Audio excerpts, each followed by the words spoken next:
వైసీపీకి కౌంటర్గా హంద్రీనీవా కాలువలను చెరువులను పరిశీలించారు అనంతపురం జిల్లా టీడీపీ ఎమ్మెల్యేలు. రాయలసీమ జీవనాడి హంద్రీనీవాని చంద్రబాబు నాయకత్వంలో పనులు సాగుతున్నాయని ఎమ్మెల్యే ఎంఎస్ రాజు తెలిపారు. రాయలసీమకు జగన్ తీరని ద్రోహం చేశారని అన్నారు. పేరూరు డ్యాం 2017లో 400 కోట్లు కేటాయించారని ఎమ్మెల్యే పరిటాల సునీత అన్నారు. వైసీపీ వచ్చాక ఎక్కడికక్కడే పనులు ఆగిపోయాయని ఇప్పుడు మళ్లీ ప్రారంభిస్తున్నామని తెలిపారు. హంద్రీనీవా నీళ్లతో చెరువులను నింపామన్నారు. 19 వరకు గౌరవ ముఖ్యమంత్రి చంద్రబాబు నాయుడు గారి నాయకత్వంలో హంద్రీనీవా ప్రాజెక్టుని ముందుకు తీసుకెళ్లడం జరిగింది. 19 నుంచి 24 వరకు రాయలసీమ ద్రోహిగా వైఎస్ జగన్మోహన్ రెడ్డి అధికారంలోకి వచ్చిన తర్వాత హంద్రీనీవా ప్రాజెక్టుని పూర్తిగా నిర్వీర్యం చేయడం జరిగింది.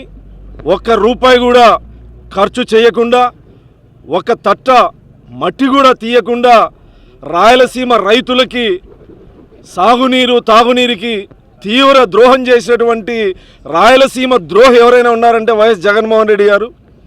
నిన్నటి రోజు వైఎస్ఆర్ కాంగ్రెస్ పార్టీ నష్ట నివారణ చర్యల్లో భాగంగా వైఎస్ఆర్ పార్టీ సీనియర్ నాయకుడు విశ్వేశ్వర్ రెడ్డి గారు సాక్షాత్తు రాయలసీమ, ఒంగోలు, నెల్లూరు నాయకుల సమావేశంలో సజ్జల రామకృష్ణారెడ్డి గారి నాయకత్వంలో జరిగినట్టు ఎక్కడ కూడా అన్యాయం చేసే వ్యక్తి కాదు మా నాయకుడు చంద్రబాబు నాయుడు గారు. వాళ్ళ ప్రభుత్వం వచ్చిన తర్వాత 5 సంవత్సరాల్లో ఎక్కడేసిన గొంగలు అక్కడే ఉండదని ప్రతి ఒక్కరికి కూడా తెలుసు. అక్కడ పోలవరం కానీ రాయలసీమలో చంద్రబాబు నాయుడు గారు ఏవైతే ప్రాజెక్టులు ఇచ్చారో ఆ ప్రాజెక్టులన్నీ కూడా ఆగిపోయిన పరిస్థితులన్నీ కూడా మనం అందరం కూడా చూసాం.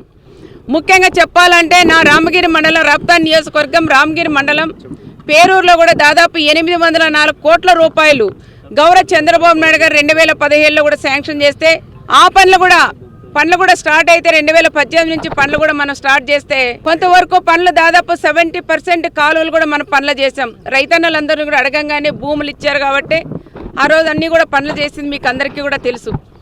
కానీ వైఎస్ఆర్ సైకో ప్రభుత్వం వచ్చిన తర్వాత ఎక్కడేసిన పనులు అక్కడే కూడా ఆగిపోయినాయి. ఆగిపోవడం వల్ల ఆ ప్రాంతంలో ఉండే రైతన్నలందరికీ ఈరోజు పంటలు కూడా ఎండిపోతున్నాయి. చీనీ చెట్లు కూడా